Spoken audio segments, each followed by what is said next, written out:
Once I was young, yesterday perhaps, danced with Jim and Paul and kissed some other chaps. Once I was young, but never was naive. I thought I had a trick or two up my imaginary sleeve. And now I know I was naive.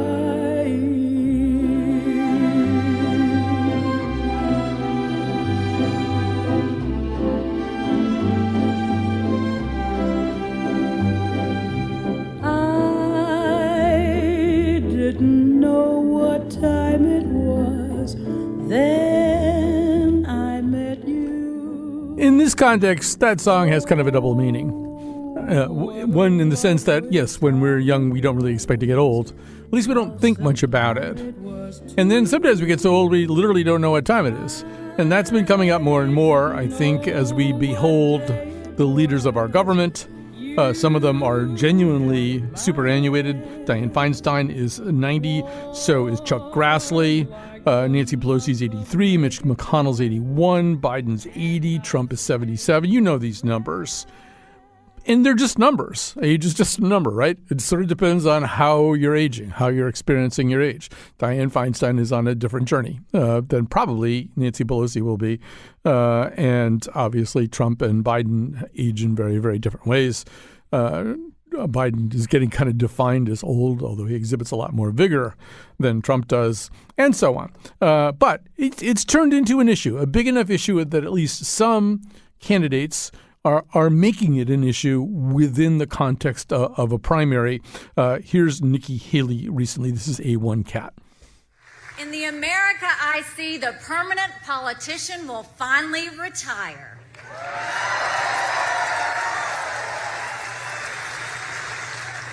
We'll have term limits for Congress.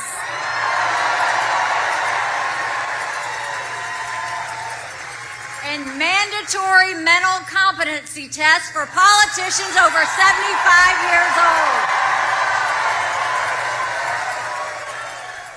And that was one of the nice ones. On another occasion, she referred to the Senate as the most privileged nursing home in the country. And she was specifically referring to the leader of her own party in the Senate, Mitch McConnell, who, as everybody knows, has had these freeze-ups following a fall where he had a concussion, just doesn't really seem to be himself anymore. So to talk about all this, we're going to talk about it all in lots of different ways. We're going to talk about the specifics of it right now, the way it's perceived.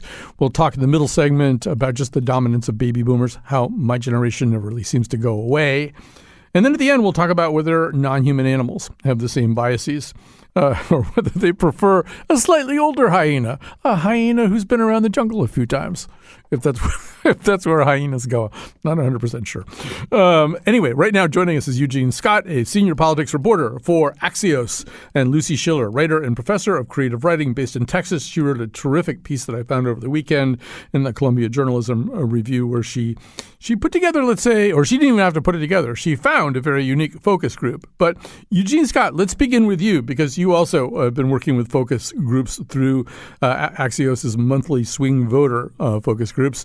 And so what's coming up here around the questions of age? How concerned are people about the age of some of these leaders? And obviously it would be a mistake to sort of make one size fit all of them. But what are you hearing?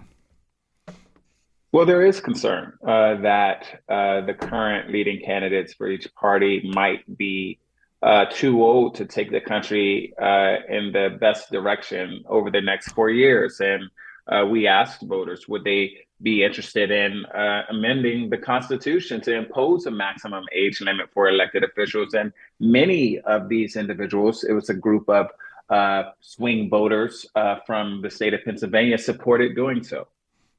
And it does seem as though, and maybe we can talk a little bit more about this, but it seems as though almost any time you look at a national political poll now, you see voters saying up around the 70 and 75% area that they think Biden's too old or that they're concerned about age or they think that there should be some kind of age limits. In the focus group context, you get a little bit more coloration typically. Are they saying specific things that strike you, saying things that they are specifically worried about? Yeah, I mean, one voter in particular named Frank talked about losing your mental capacity and slowing down, and said that it is inevitable. And so the point was that this isn't as personal as maybe some in the partisan space are making it. These are individuals who have voted for Trump and then voted for Biden, so they're swing voters, and they're looking at people on both sides of the aisle and saying, I'm just not sure that these individuals are as sharp as I think leaders should be, in part because of their age. Right. And, obviously what's going on in the media tends to drive this point home, or maybe even inflame it a little bit. I was struck by the video of Biden speaking in Hanoi, and he does that weird lying dog face pony soldier boy or whatever it is thing that he says, and he's it's time to go to bed. But you have to remember, he's on a grueling trip that has two massive time changes, an inversion of day for a night, basically, which would kill me. I'm about to turn 69. And he's being briefed on the plane every second. I mean, there just isn't a lot of slow down time. We've also seen images of Trump. I mean, recently he was giving a speech where he seemed to think that either now or at some prior point he had run in an election against Barack Obama. And he was also worried that Biden might usher in World War II. Eugene, I don't know if the people in the focus groups are saying anything specific about this. In a way, the gaffes can be a little bit nerve-wracking, although both of these guys have kind of been gaffe-prone for most of their careers. Yes, and I think it's important to know that people are looking beyond Trump and Biden. People are looking at the Senate, at Feinstein and McConnell, and individuals have very personal stories when it comes to aging. Almost every focus group we've done where we've discussed age, we were talking to Michigan voters last month. There was always someone who had a personal story about a parent or someone else close to them that helped them solidify their idea that being in office at this level beyond 75 might not be in the best interest of most Americans. So, Lucy, you got a lot of very personal stories. You picked a group to talk to who couldn't help but have personal stories. Tell us about the focus group, so to speak, that you were talking to. Absolutely. So I spent quite a few sessions speaking with a particular group of older people. They were all over age 70 or 72 in a personal care home in Pittsburgh, where I recently used to live.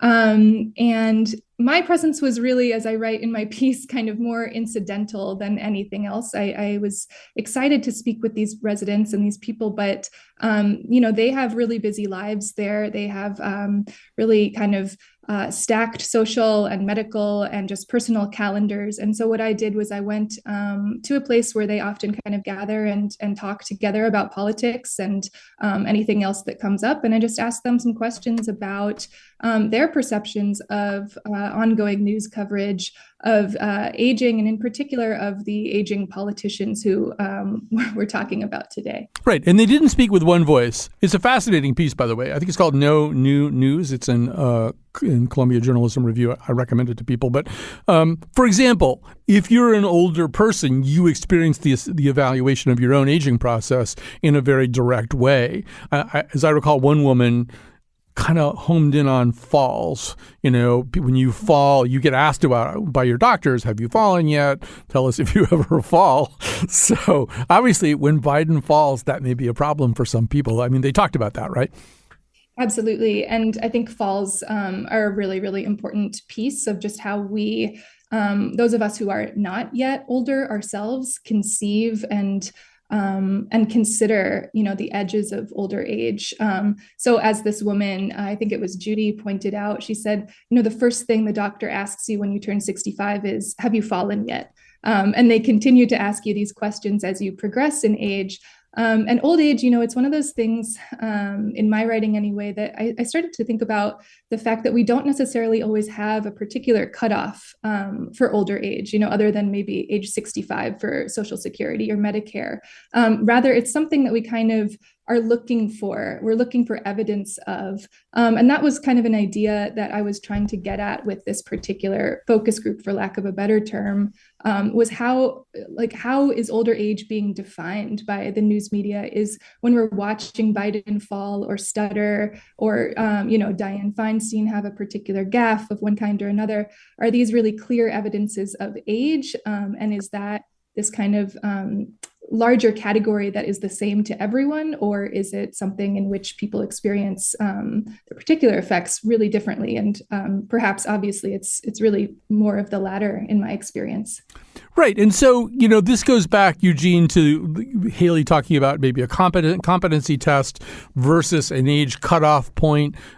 Eugene, I'm wondering if just in the work that you've done or the observation that you've put in, you've sort of come up with any, you mentioned it in your first answer, but, this idea that maybe there should be an age beyond which you can't start a presidency or something like that. Yes, and there was discussion as well about competency tests, and there was an awareness that 75 looks different for different people, but the suggestion was that there definitely needed to be some type of measuring stick that would determine if an individual was up for the job. I think there was some sensitivity to it, given historically some relationship between tests and voting, specifically, obviously, for non-white Americans. But this is the very different situation when we talk about leadership of a country. And there's real concern among some of these participants that the individuals seeking office were not addressing some of the issues that they were concerned about, in part because cognitively, perhaps they couldn't. It'll be interesting if anybody ever tries that, because a cognitive proficiency test is inevitably going to be weighted in certain directions. People my age can answer a lot more questions about Gunsmoke than they can about some, about succession or something.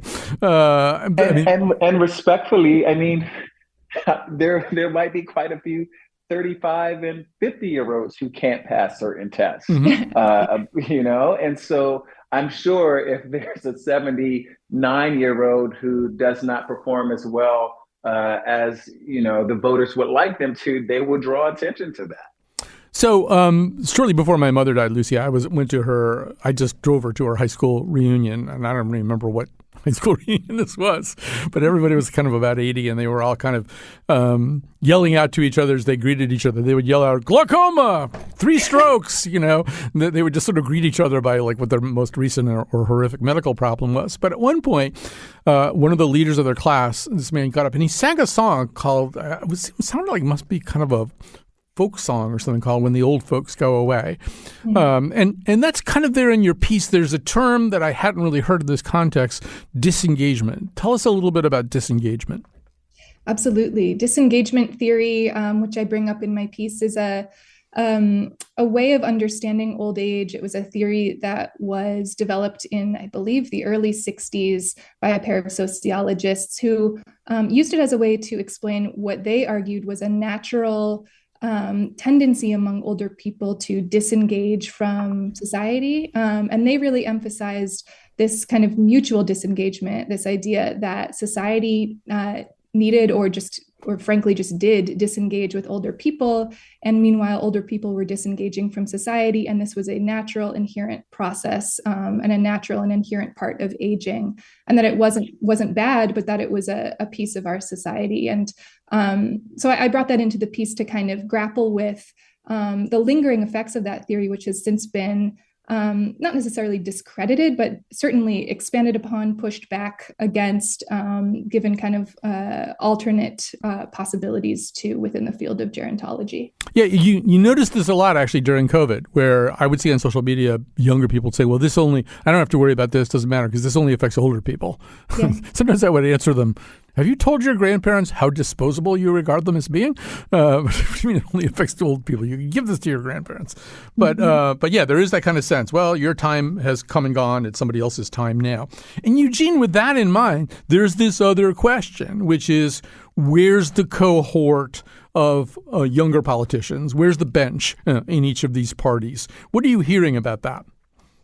That's a real concern. And we certainly talked about that with swing voters. But before you pivot, I think it's important to note, related to your previous point, that individuals aren't trying to push elderly people out of the way. They just don't want them leading the country. Those are two very different things. There is a place in Washington and civic spaces for senior advised, well-informed advisors, but perhaps in the halls of Congress might not be it.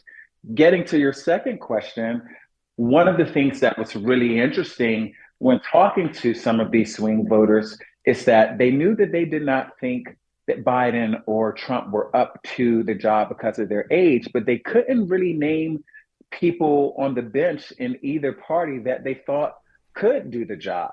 And I think we've seen this in other polls among Democrats and Republicans expressing their frustration about what they consider a lack of future leaders, due in part to existing individuals maybe not mentoring future leaders or working to develop, the next generation of elected officials.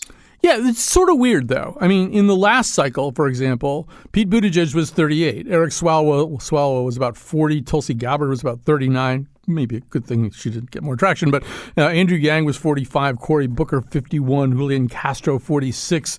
Kamala Harris, 56. This cycle, DeSantis was 45. Haley's 51. Tim Scott's 57. It's not as if they're not there. It's that they don't get the same kind of traction. And I wonder what that's all about. Do you have a theory? I think, because this was a really fascinating period in the Pennsylvania focus group moment, we put up a picture of John Fetterman and we put up a picture of Josh Shapiro, and most of the Pennsylvania voters could not identify these people. And so the reality is that, to your point, there are people waiting in the wings. Whether or not people in their respective states or even more broadly know who they are is another conversation. And I got the impression that it wasn't because they were disengaged. All of these individuals consume media, but they're partners and their parents and their workers. And the reality is they cannot keep up with every Washington and aspiring Washington personality as, a potential leader may hope, because they're really just trying to make it day to day. Yeah, and Lucy, I wonder what role news and journalism plays in all this. Well, I teach occasionally about this at the college level, and one point that I make to my students is like the top-rated evening news, which I think is ABC right now, has about 7.5 million viewers, whereas primetime cable, which we think is sort of the up-and-coming thing, it's more like 2 million. Yeah, obviously, those 7.5 million people watching the evening news are more like the people in your Pittsburgh focus group, so to speak. I mean, that evening news audience is very, very old. I would add the linear audience for what I'm doing right now is also very old. If you just linear, just for people not familiar, it basically means what you hear when you turn on a broadcast or what you see when you turn on a television, as opposed to what you stream on demand. So our linear audience, if you take people of over 65 out of it, we're barely visible in the ratings. That's who listens to public radio. And it seems to me you learn the story better on a linear basis. If you just stream what you're interested in, you're going to sort of cycle through the same silo over and over again. I'm wondering if these older people who tend to vote also just know about certain things because of their news consumption. I think to some degree. I mean, I'm 35, and I like to think that I know quite a bit about the news landscape, and I pay attention as much as I possibly can. That said, I'm balancing, as Eugene was getting at, all sorts of work and other responsibilities. For my piece, I spoke with two market researchers who had worked alongside advertisers in the kind of cable news space over the course of their careers. And they made the point, one of them I remember saying explicitly, news has always been old. There is a historic pattern, at least in their understanding, of older people being really reliable consumers of news and being so present and so available that advertisers, in these men's recollection, didn't really even necessarily have to try to reach them. What their efforts were really focused on instead was trying to reach younger people. But they each had kind of different explanations too, which got to some larger picture anyway of why older people might particularly consume the news to the degree that they do. One, obvious idea is that perhaps, because they're often retired, or maybe more sedentary, they may just be more available to be watching television or listening into a news broadcast.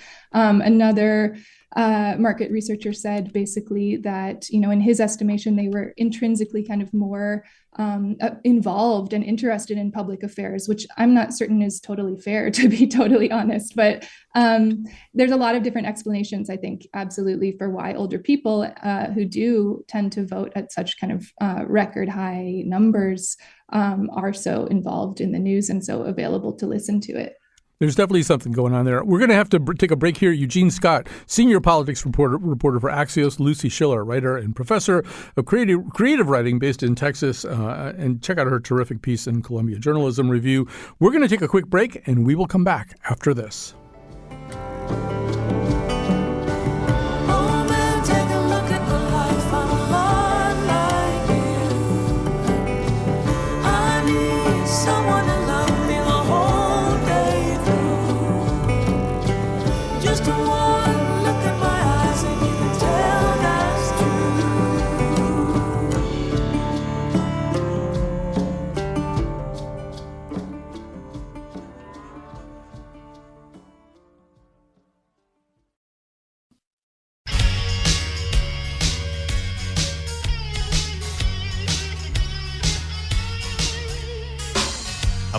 Came home after World War II. Very soon after there was something new. Yeah, one was me. Was 20 million more. Life was so very easy then. Our parents catered to our every whim, and we were just so very hard to ignore.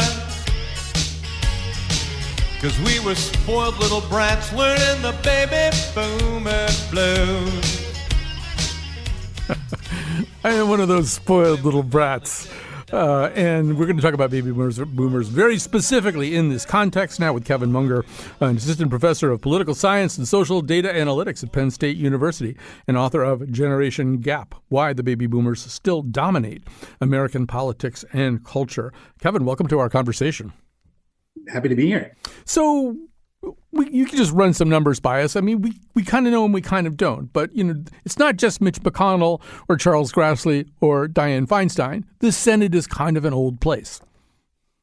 Absolutely. Yeah. So we really have the oldest Senate, the oldest House in the history of the U.S. Actually got slightly younger this past election, but it's going to continue to plateau for a long time unless something dramatic changes. We have the oldest president, and if Donald Trump were to somehow or other win the 2024 election, he'd be the second oldest president. There really is this tilt. And I don't know how much of it can be explained by baby boomers. Biden technically is not a baby boomer. Trump just barely is. But say something anyway about the role this generation is playing in causing kind of a demographic plateau at the top of politics. Yeah, absolutely. So I think sometimes discussions about generation are frivolous. It's just, okay, boomer or millennials killed XYZ thing. And so we don't take it seriously enough. And part of the reason is that, as you say, these labels are arbitrary. But if you look at the proportion of years served in Congress, people born between 1940 and 1955 really have dramatically been overrepresented in how much power they have had in the history of this country compared to any generation before or after. And is some of that is just the pig in the python, right? I mean, it's just a big number passing through the timeline of history. Is it more than that? Is there some less obvious or easy to describe way in which they've begun to kind of define the terms of politics? Right. So I think the pig in the python thing is somewhat underappreciated simply because it's not a news story every year. It's just been a very long-term effect, a wave cresting throughout American politics and the rest of our institutions. I do think that there have been other advantages the baby boomers had access to, specifically the extremely good and broad-based economic growth and the growth of a lot of the major institutions that govern our society, from professors to lawyers to doctors to the leadership of the two parties in this country. The boomers got in early and have been sticking around for a long time. So a few years ago, I was in Barney Greengrass, the famous deli in New York, and I was by myself, so I was spying on other people. And there was a group of three at one table, and it was clearly a grandfather and his two adult grandchildren. And they were trying to show him, I think, how to swipe right on his phone, and he just couldn't quite do it. And after a while, the young man said in comic exasperation, wait a minute, you want to go into space, but you can't do this?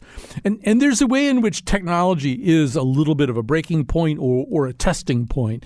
The thing that any deficit that an older person has may show up pretty quickly in their ability to master new digital technologies. Absolutely. So I think that this tension between, there are two basically distinct forces, right? There's the baby boomer generation, which is at the top end of the life cycle. And we have this radical shift in communication technology happening at the same time.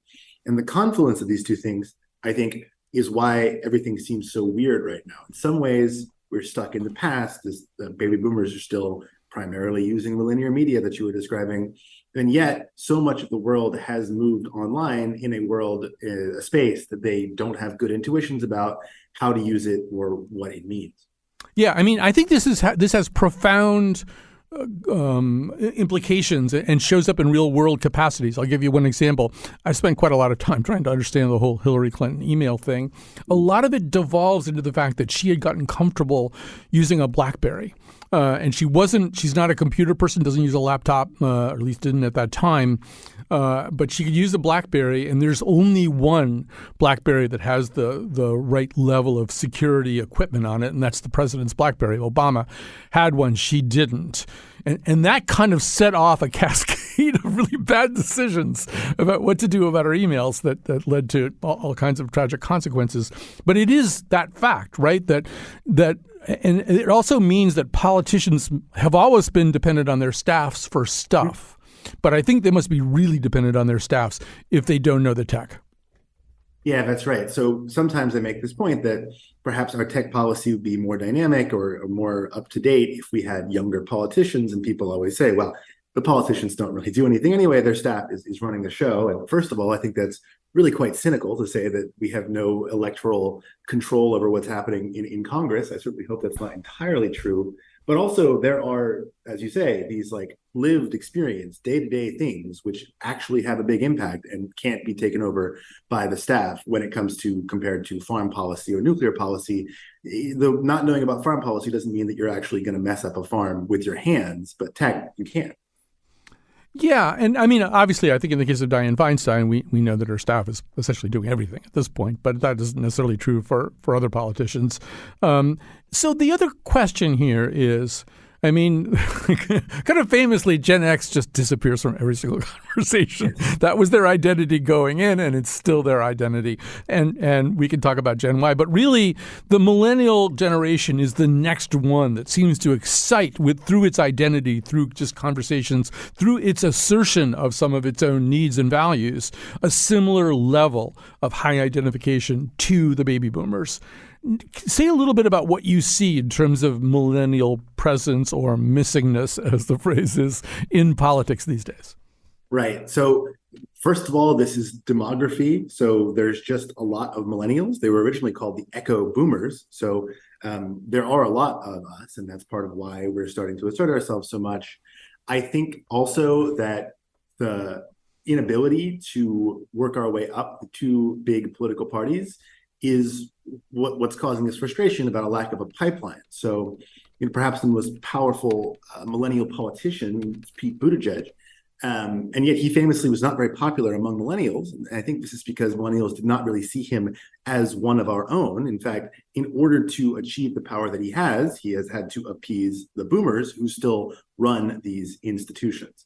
And I think it's helpful to contrast this with a lot of European countries where they have third parties, green parties that have a lot of youth energy, which develops a pipeline of talent and then gets more young people involved in politics and produces a positive feedback loop that is lacking in American politics. Yeah, I think you can see it, the way these older boomer or even pre-boomer politicians have a kind of field of gravitation that pulls other stuff towards them. I mean, you think about millennial politicians on the Republican side, like Elise Stefanik and J.D. Vance.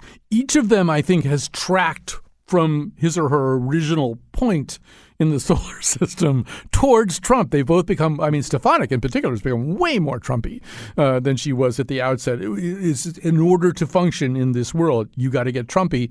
And now Vivek Ramaswamy is 38 years old, the same age as Buttigieg in the last cycle. And he's sort of trying to out-Trump Trump, if anything, trying to take even more ferociously kind of MAGA-style positions. But this seems to be kind of in lieu of originality. It just seems like it's an echo of the older person.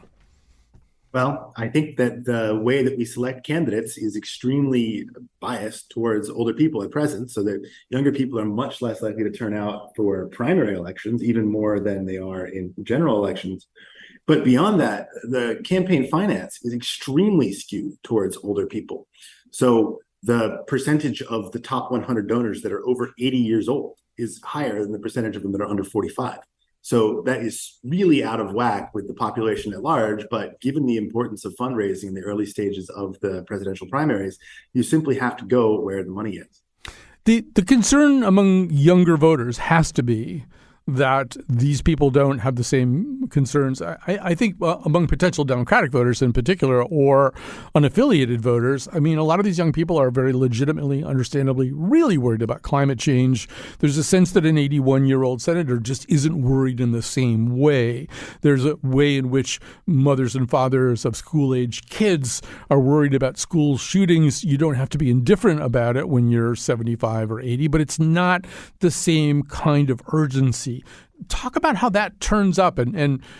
I'll just sort of add to it. It always strikes me that from the Democrats' point of view, it's a very exploitable rift.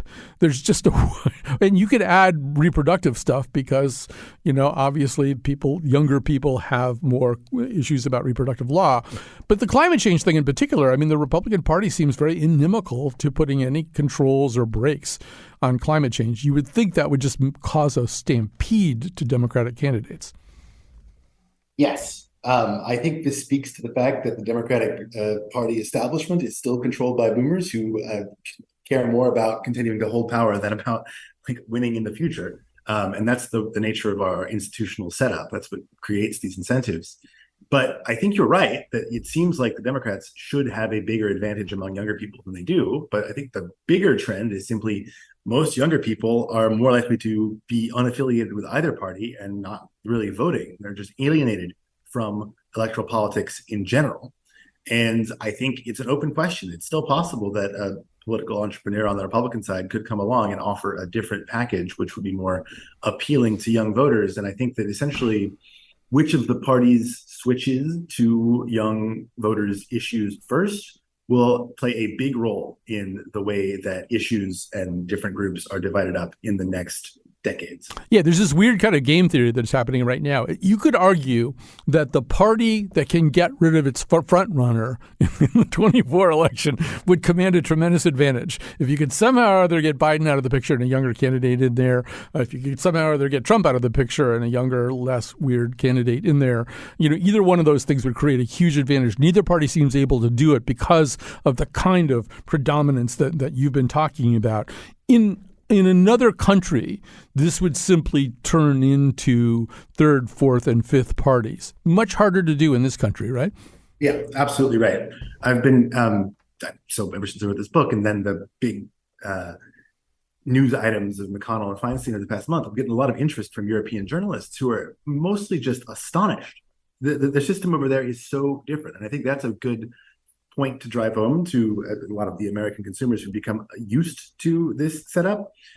It's not this way in other countries. They have dramatically younger politicians because they have different electoral institutions. And so I think thinking about changing our institutions from the ground up rather than having a post hoc fix of an age limit or some kind of test would be a better solution, which would allow for more of our population to be represented by the politicians. Yeah, I think part of the problem also in our system, there's kind of yoked together problems. One of them is that the president of the country, or the most recent president of the country, tends to have a tremendous amount of power over the party. I mean, Biden is the most powerful person in the Democratic Party. It's not any member or coalition within the DNC. Trump has the same kind of just overwhelming hegemony in the Republican Party. And so things, once again, tend to follow like tails of comets. But and part of the reason, the structural reason that makes this a problem is our system, unlike a lot of European systems, has a thing where if you don't get the requisite number of electoral college votes, a presidential election can get thrown into the House. And there's a lot of people who, for a lot of reasons, don't want the House of Representatives deciding a presidential election. And the structure of it's even weirder than that. And I just think, European countries don't labor with this particular kind of problem. Yeah, that's exactly right. It's something. Our Constitution is the oldest in the world, and to some extent, it's suffering from success. Right. So the fact that it's the oldest in the world is a testament to the stability of the system it created, but it also means it's the oldest in the world. It's the least up to date, and so as things like the longevity of the average person has gone up over the past 250 years, we haven't actually had any major reforms to how we run things. And that just means that we have these paradoxes where if we were to design it fresh, we would not design it the way it is now. No. I mean, look, the Constitution is like HAL in 2001. It doesn't want to be changed, and it's managed to lock out the astronauts who might be trying to change it. It's made itself almost impossible to amend. And so I don't think it's a good thing. I think it's, as you're suggesting, very similar to the principal problem we've been talking about here. The Constitution's too damn old. Most countries have changed over their governing or foundational documents in that same amount of time, as you're pointing out. Anyway, I'm being told that our segment here is over, Kevin, but this has been really fascinating. Kevin Munger, assistant professor of political science and social data analytics at Penn State University, author of Generation Gap: Why Baby Boomers Still Dominate American Politics and Culture. Well, it turns out they don't dominate non-human animals. They don't even have baby boomers. We'll talk about that after this. The days are short. I'm in the autumn of the year, and now I think of my life as vintage wine from fine old kegs. From the brim. All episodes of The Colin McEnroe Show are available 24/7 at ctpublic.org/Colin, which is also where you can sign up for our delightful free fortnightly newsletter, The Noseletter. You can listen to any episode on any podcast app. Have a question or comment? Email us at colinshow@ctpublic.org. Now, back to the show. And our technical producer today is Kat Pastor, which is good. We always like it if it's Kat Pastor. And Lily Tyson, the senior producer of The Colin McEnroe Show. He's the producer of this particular episode. So, yes, as we were thinking about all this, we thought, well, animals have leaders. I mean, not always, but groups of animals typically do have leaders, and probably a good idea to have a good leader. So how does age and experience enter into that? Jennifer Smith is the expert. She studies the evolutionary ecology of social mammals at the University of Wisconsin at Eau Claire. And I said animals, I mean non-human animals. Obviously, we're animals too. So, there's a lot to say about this. Jennifer Smith, first of all, welcome to our conversation. Thank you. So happy to be here. So animals don't have elections. They don't cast ballots. How do they choose leaders? They choose leaders through a variety of different mechanisms, and animals tend to, social ones, leadership is really, really important. And the ways that they choose leaders tends to be either based on prestige, how much they like the leaders, or potentially how dominant and how forceful the leaders are. And I mean, leaders probably do different things in the cases of different species, but a lot of it's like, I assume, things like, let's go over there. Let's not be here. Let's go over there. Is it more than that? We say, oh gosh, they're just moving from one area to another. But for non-human animals, staying alive is incredibly important. So survival, reproduction, those are the main quantities that evolutionary biologists track for non-human leaders. And so we do see a lot of leadership happening where members of a social group will go from one area that is maybe less safe, and a leader will move them to an area that's more safe. So say fewer lions would be around, or potentially to where food is. If I'm elected, fewer lions. It seems like a good platform. So we should talk a little bit about what we've been talking about in this show today, whether agent experience is actually regarded by animals as a helpful indicator of leadership potential. And obviously, this is all over the map. I mean, bees and pigeons, and they have leaders. But as we're talking about mammals in particular, do they in fact think older and wiser? Or they may not think that. Do they act as though older and wiser were good attributes?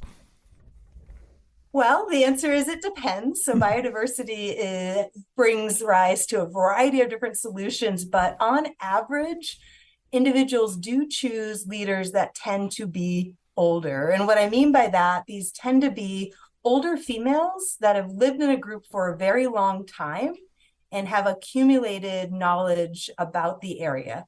It might be where to avoid those lions, or it might actually be for killer whales and orcas. Same thing. They will locate and have precise knowledge about where salmon fisheries are. And so these orcas actually outlive many other species. They're very long-lived in the same way that humans are, and they experience menopause in the same way that humans do. Yet they're very, very important for members of their groups, in particular males, in locating food when salmon are very scarce. Right. You know who tells the orcas where the salmon fisheries are? Penguins. Penguins say, salmon over there. That's what you want. You don't even feel like having penguin today. Here's where the salmon are, let me tell you. But then what you just said is really interesting. Obviously, the United States of America has not had a female president yet. This apparently is not the way it works in nature. And do we know, for example, why orcas and elephants might skew in that direction? We know that in these long-lived animals that both of those species tend to have large brains, and sort of the same way humans do. In these species, they have an amazing memory. And so they can accumulate this social knowledge and this ecological knowledge across their lifetime. And it's incredibly important in keeping members of the group alive. So it seems like there's some selection on having a good memory. And those that have this long trajectory of understanding what works and what does not work tends to be favored in these more democratic societies. Now, not all of them are democratic, so there's a lot of variety here. Yeah, and so if in fact, and when we say democratic in a non-human animal context, I think what we're really saying is cooperative as opposed to strictly hierarchical. That's right. So some societies, they tend to share resources. Individuals vote with their feet. And in these movement or feeding contexts, they'll move from one area to go to another place. In other societies that are more dominance-based or hierarchical, so they have a dominance hierarchy or a pecking order like chickens might, we actually see a pretty different strategy within the realm of leadership. In fact, we see this dominance-related style of leaders where leaders are forcing individuals in the group to behave a particular way. And they're doing it through fear. They're doing it through some of these other types of tactics that you were talking about with our previous guest, Kevin, most recently. Right. So orcas might say, a rising tide lifts all orcas. Assuming that's what orcas want to do, they probably don't want to be lifted, actually. But yeah, we're more familiar, I think, from nature documentaries and stuff like that about bull mooses locking horns to see, who's the boss, or maybe lions as well. Although we did a whole segment recently about the fact that alpha wolves that's not a real thing. Like the guy who invented that term spent the rest of his life trying to persuade people not to use it. So when we talk about dominance, and I think people's minds go straight towards fighting, a test of strength to see who the leader is going to be. How real a thing is that in a dominance-oriented species? That's a great question. So the concept of dominance is very much like you said, it's very glorified in the popular literature. But in fact, in animal societies, when individuals have a ranking, pecking order, a lot of it is ritualized. So it's walking up, putting ears back, tail between the legs, and just saying, okay, I understand that you are in charge, you're calling the shots here. But in a lot of animal societies that have these hierarchies, so baboons, spotted hyenas that I worked on for my PhD work, they're pretty strict hierarchies and they're incredibly stable over time. So what happens is in these societies of baboons, vervet monkeys, and spotted hyenas, a carnivore, they inherit their social rank from their mother, and that rank is important in influencing a wide suite of leadership qualities. And what's really interesting is they inherit it when they're born. So young individuals become dominant individuals like the second they're born. So minutes of fighting, they used to think spotted hyenas would have an all-out battle and to the death, but they're actually just in a couple of minutes establishing their dominance hierarchy, and that is incredibly stable until adulthood. However, sometimes one of the alpha within the group will die. And if that often older individual that's alpha passes away, then actually they have a youngest ascendancy process, which means that the youngest individual that is slotted directly below her mother is the one that becomes the dominant individual, and by extension, the leader in those societies. Wow, that's amazingly complicated. It's like the Windsors, except probably a better system. Now, obviously, if you're a baboon and you're getting older and you've lost a step, I mean, you're going to find out about it right away. You're going to lose a fight, or it's going to show up. You can't really be the leader anymore. But just back to the more cooperative democratic groups, and we're running out of time here. But is there a point where the elephant herd goes, wow, Babar over there has kind of lost a step. She just doesn't really have it anymore. Maybe we need to bring somebody else in. We really don't see evidence of that. So most of these overthrows, and they actually require some kind of a dominant structure to have an overthrow, happen in these rigid societies. And the more cooperative ones, where there's more voices that are heard, more flexible leadership roles, we do see who's the leader can vary from time to time and even from context to context. But on average, these older, often adult females referred to as matriarchs are not questioned. In fact, if they are questioned, they can reinforce their leadership status through a variety of mechanisms.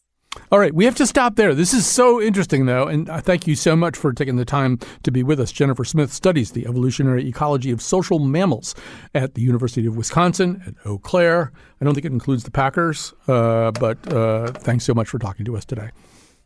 Thank you so much for having me. Great to be here. I'm a Packers fan. That's the only reason I said that. And they lost yesterday. They lost. Oh, no. All right. Empathy. It's important in all aspects. That's right. You'd make a great lead elephant. I could just tell. All right. We're going to have to stop, but thanks for listening today. And thanks to everyone who helped. It has been easier to medicate, but I know that you won't go away.